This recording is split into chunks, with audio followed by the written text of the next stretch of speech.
Hey, biology and anatomy students, this is our last installment of first aid, last video of the year.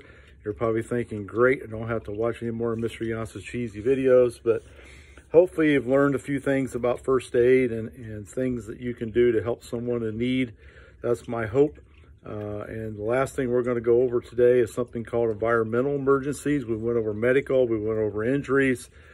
This is the last page of notes, so if you have your PowerPoint, Google Slide notes available, you might want to bring them up like always. And let's go through the rest of these, and when we're done, I have a little Google form. I want you to answer some questions about all the first aid. It actually is the national test. We're not giving tests right now, but it won't be graded like a test, but it is something that we would give anybody getting a first aid certification. And also I also want you to do a little Google form of a teacher evaluation, and that'll be it. So you fill out those two Google form things for me, and we are done for the year. I don't know about you guys, but what a struggle of a year this has been, and unprecedented times, and we'll make do, and we'll be better for it before we're finished. Okay, so environmental emergency comes in a lot of shapes and sizes. We're going to talk a little bit about snake bites. Now, I know you might think we don't have a lot of poisonous snakes in Indiana. The only ones we have is a few rare timber rattlesnakes and a Masaga rattlesnake. Southern Indiana, we got some copperheads, but not a lot of poisonous snakes in northern Indiana. However, and this is what I want you to understand, you go on vacations. You go to places like Arizona and Texas and California and places like that, Florida, where you might run into rattlesnakes and timber, coral snakes and things like that. So, you know, I always tell a story. Friends of ours in our church, they were in Arizona vacationing. Their little 5-year-old was messing around the hot tub and got bit by a rattlesnake. It was in intensive care and touch and go for several days. So don't think you'll never use this. Probably rare, but we will go over what you would do. On your slideshow, because we do have a lot of snakes in Indiana, just not a lot of poisonous ones, you'll see that, how do you know if it's a poisonous snake? A lot of snakes are very similar. They copy and camouflage one another. What you look for is if you have a horseshoe bite pattern, that's a non-poisonous snake. If you got two fangs, two pinpoint marks, then that is a poisonous snake. You're going to treat all snake bites with iodine if you have it. Wash it with soap and water. Keep it below the heart if it is a poisonous snake, so the poison doesn't travel as fast. Do not, let me say this again, do not do like you see on Old West movies where, you know, they slice it and they suck out the poison with their mouth. Think about that. You're putting poison in your mouth. You don't want to do that. They do have a commercial snake bite kit. It looks like this. It has a little iodine in there, and it has a suction thing. So you literally could put it over the bite mark and suck out the poison. That is something that a lot of first aid kits come with. What you want to do if it's a poison snake especially is wrap it really, really tight, about 2 to 4 inches above the bite. That slows the venom progressing through the body, and keep it below the heart. Most poisonous snakes, especially in the United States, are not deadly, but it is something that can cause some really serious medical conditions. When would you call 911? If you can't get them within medical care within 30 minutes, then that's something you want to call 911. You want to get checked out regardless. You don't want to take a chance. But if you can't get them within medical help within 30 minutes, then you want to slow down that venom and suck out that venom if you can. Okay, so that's snake bites. Animal bites, dog bites, same treatment. You want to treat it with soap and water. You want to cleanse it, iodine it if you can. But you want to try to capture that animal. If it's a dog, get that owner to quarantine them. Make sure they have their rabies shots. If it's a wild animal, I know this will be tough, but you don't want to go through rabies treatment shots if you don't have to. It's a series of shots through the abdomen, believe it or not. So if you can get that animal and catch it and get it submitted for a rabies test, that's your best bet. So be very, very careful with animal bites and keep them very, very clean. Okay, so that's the bites. Let's talk a little bit about heat exhaustion. Heat exhaustion and frostbite have some overlapping Symptoms, obviously, it's the time of year you're looking at. You know, if it's middle of January and it's 20 below zero, it's probably not heat exhaustion. If it's 95 and high humidity in Indiana, it's probably not frostbite. But what are you looking for? So let's start with heat exhaustion. Heat exhaustion, you're going to have cramping. You're going to have weakness, headache, profuse sweating, obviously, clammy skin, maybe pale, whitish complexion is what you're looking for. You want to try to get them in a cool, environment. Get them in air conditioning, kind of cool them off.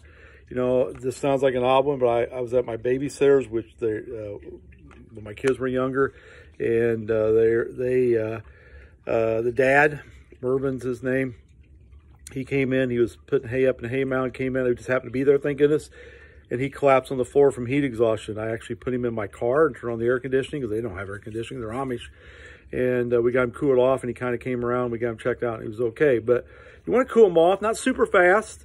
You don't want to immerse them in an ice water bath or anything like that, but kind of cool them off, get some fluids in them, and basically you got to get that core body temperature down. You might have to help them with some leg cramping or whatever, but it is something that you want to be very, very careful with. It can be very serious very, very quickly, and people don't even realize they're getting heat exhaustion until they get those symptoms sometimes. So when you're out working in hot weather, it's always a preventative thing. Drink lots and lots and lots of fluids, more than you think, to try to keep that from happening. Frostbite's a little bit different. They're going to have pale skin again, glossy skin, numbness, blistering possibly. If something is turning black, be very, very careful. That's probably going to fall off, fingers, toes, that type of thing. I know I'm being kind of morbid here, but that happens sometimes with frostbite. Bathe those limbs, those fingers in toes in warm water, not hot water, just kind of lukewarm water. Try to get them warmed up. Don't massage the cold part, especially if it's blistering and turning black. But again, just like in heat exhaustion, this time we're getting the core temperature to come up. So get them in a warm environment, cover them with blankets, get them in a heated environment. Be very, very careful with both of those. Frostbite, heat exhaustion can be very serious very quickly. And shock a lot of times will set in. We talked about shock earlier. Can happen very quickly with those two. So if that happens, you use those protocols and get them covered up with a Mylar blanket and anything you can find to keep them warm. Okay. Last thing, and then believe it or not, we are finished with all of our stuff this year, is poisoning. Now, the problem with poisoning is it can be lots of different things. It can be petroleum products where you don't want them to throw up. It can be pills. It can be, lots of different narcotics, things like that. Poison control. That's who you want to contact. You tell them, here's what I think they've ingested. What do I do? Because sometimes we want them to throw up. Sometimes we do not. Poison control is really simple. It's 1-800-222-1222. They do that on purpose. Lots of twos with a 1 at the beginning of that 4-digit last number. And that's something good to have on a phone, to have around. A lot of times they have labels. I have a label on my phone. Call them up. You'll get an operator and you'll tell them what the deal is. And you'll say, hey, here's what I do. What do you do if it's something that you want them to get back up, like overdose of drugs, pills, whatever? The best thing is to have activated charcoal. You can buy this at the pharmacy or at the CVS or whatever. It's good to have in your first aid kit. We used to have a great drug called Epicac. Can't buy that anymore because people were abusing it for bulimics and people with eating disorders. So activated charcoal is what you want to give them. They will throw up very, very quickly. But sometimes you don't want them to. Strong acids, petroleum products, strong bases, you don't want that coming back up because it'll burn the second time. So you got to know what you're dealing with. Look around, see what kind of things are laying around, see if you have an idea what they poison themselves on. The biggest thing is, great video I put on the PowerPoint, you want to basically keep your house. You want to basically get containers and everything secure and cabinets secure, especially if little kids are around. You want to poison-proof your house. And there's a great video I put on there you want to watch and see what you can do to prevent that. You know, I don't have any young kids in my house anymore, but I got nieces and nephews and relatives that have little kids that come over. don't want to keep things in low shelves that they can get into. A lot of times, you know, sometimes these things, crazy prescription drugs, a lot of times look like Skittles, look like M&Ms, you know, that type of thing. We unfortunately had an elderly couple in our church that had a grandson grab some of their high blood pressure medicine thinking they were Skittles, and that's not good. And he was very sick over that. So poison-proof your house, not just for yourselves and that type of thing, but also pets. Pets can get into things they shouldn't as well, and you want to treat them the same way. You know, that's basically it. You know, I went through stuff pretty quick today. Wasn't a lot. Just kind of wanted to finish things up a little bit. But the big thing is, I'm hoping that you'll learn a few things about first aid. You're going to deal with first aid situations, whether you're in college or an adult or a parent or whatever. It's stuff that happens out of nowhere, not something you plan for. They just happen. I want all of you to have the confidence that you can handle these situations. By all means, if you need a first aid card, anatomy students, if you want a first aid / CPR card, let me know. If you give me $2 is all it costs, I can give you it's all online. I just send it to you on your email.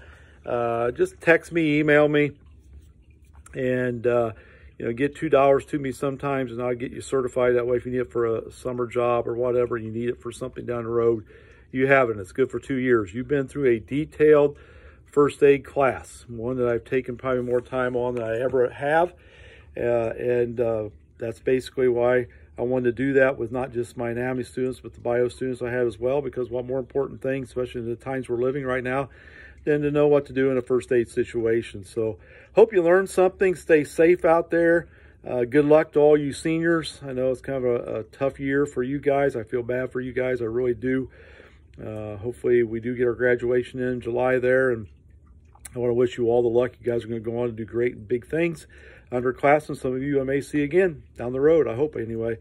And I'm praying, and I think I really know that this is going to happen. We're going to get back to normalcy. So hopefully we get back in the classroom and we can get that one-on-one contact again. So, hey, have a great summer, and be safe, and we'll see you down the road. So see you later. Bye.